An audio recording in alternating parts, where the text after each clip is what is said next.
Alright, I know I haven't seen anyone try to add a fog light in their MK7 Golf. I have a Golf R here. I took my bumper off just now. If you need help taking a bumper off, there's a lot of tutorial how to do it. But basically, you have to take off the undercarriage. There's 4 screws on each wheel well. The top 3 screws right here, you don't really need to take off. You can just really pop out those clips. They will come right off. But you do have to take the 2 on top off on the what would you say, crash bar. Right. I am just leaving this on the ground. Just be careful with this right here. If you see, this is the headlight washer. If you disconnect it, it will just leak everywhere. So I'm just keeping them intact. I just took off the plug right here, this one. I also took off the plug right here. I think this is for the temperature, and that one is just the parking sensor. All right, so I got this OEORD or OEORO LED on Amazon.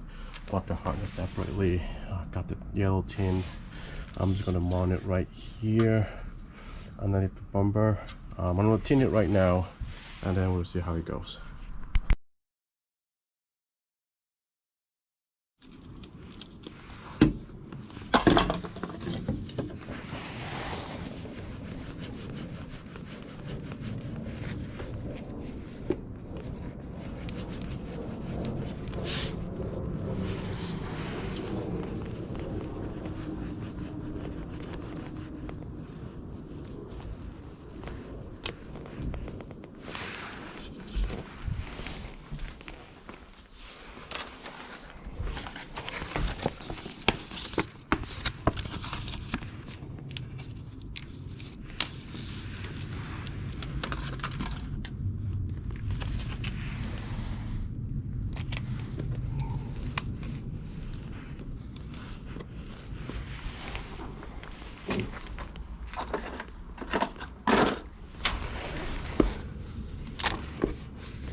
The good thing about this is really you don't really need a bunch of skills to wrap this,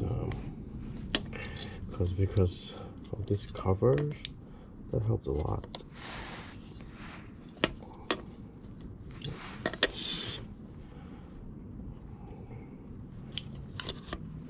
Snap it right back in.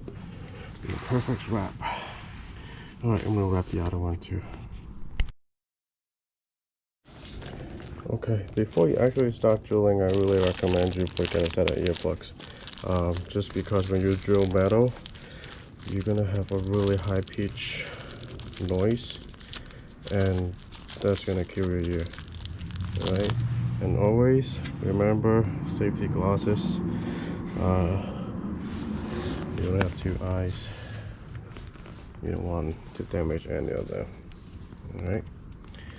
Before I drew it in, I already marked the hole, the position where I'm supposed to go. So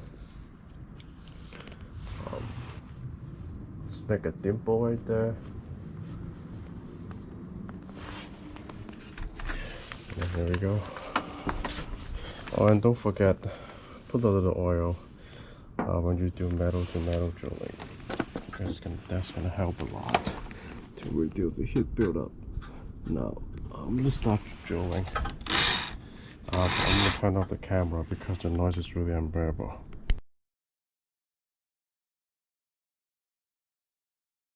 Alright guys, finally got everything fixed up. Light is on, and let's take a look how it performs at night. But it looks pretty sick.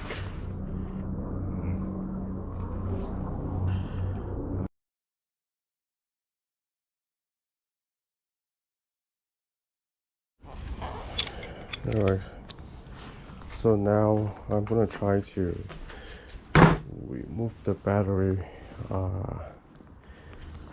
Because I'm having a difficulty trying to drill that hole, but I'm trying to work the wire in first before dark. So if anything, I can go to Home Depot again just to try to get a more robust drill bit to get that out. So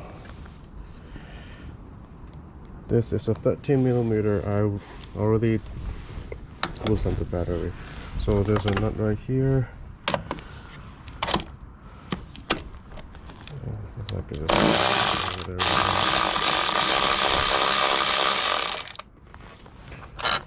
13.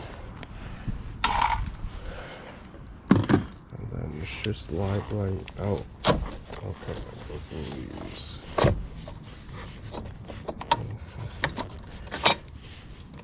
Take that plate off. Okay, there it goes. Oh, let me take the whole thing out. Okay. Alright. Okay, so let's take a look where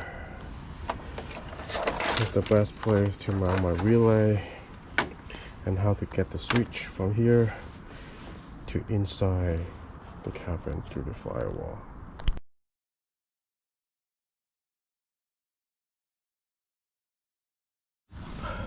Now, the way you can see, I found this online. This is how or where you wire your switch from the firewall. So when you take off the trim, and then from right here, you see where I'm pointing at right here. This is a soft piece of plastic, and you open this and you'll be able to get the switch on. Actually, the switch goes through from firewall to inside the car. So here's what you do.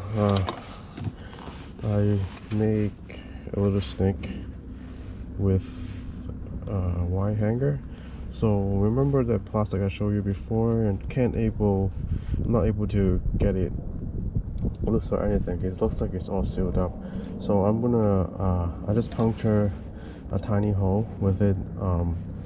It looks like a rubber seal gasket, so when I put a wire in, it will just automatically, close it pretty tight. So I'm just gonna use this and try to fish it outside, and I'll put a wire in.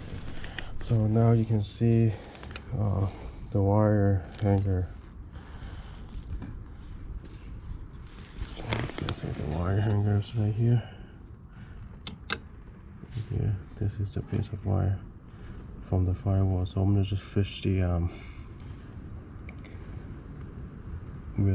switch from here back to inside the car. that fish in, that goes in all the way to the car. You can see I was able to grab that route. So let's just checking. So there's where I put the wire. I'm not going to plug this one in just because you see this is going to be always on even when the car is off because it goes straight to the wire. So I'm going to take this out, and this light bar goes up. When I turn this on, it will turn on just like that right there, if you can see. Alright, so I still haven't figured a way out, not way out, but like where I should put those on. The switch just to make it look neat, but it functions very well. It does look a little green with this tint, but you know, I'll test it out at night to see.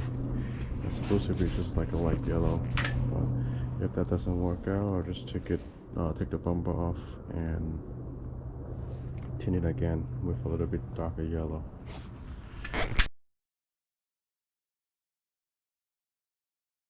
Alright guys, finally everything is installed.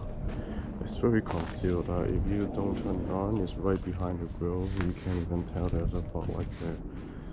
It adds so much more flood on the floor. So look at those beams. I'm happy. I'm very happy. It's not really green. It's actually yellow, but it looks green at the light. But the light that came out, it being shot out, is actually yellow. So I'm very happy with this. Let me turn on the headlight. You can see.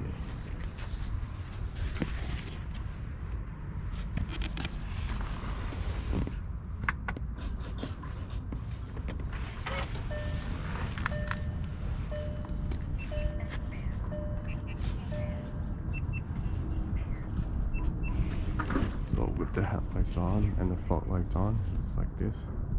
And then we turn it on. It just fill up a lot of space. I'm happy, very happy with this. Okay. Fun shot with the fog light and my headlights on. Now some of you might concern whether it will obstruct airflow to the intercooling fan. So when I look at it, it does not really. There's two big pieces of rubbers on each side right behind it, and in between is the host of the radiator. So there's really nothing obstructing the airflow per se. That's enough again of the parking sensors, on the front collision sensors, everything's working well. Alright, hope you guys enjoyed this. If you have any question, comment, or if you want any more future content of my modification of Golf R, feel free to let me know. Bye bye.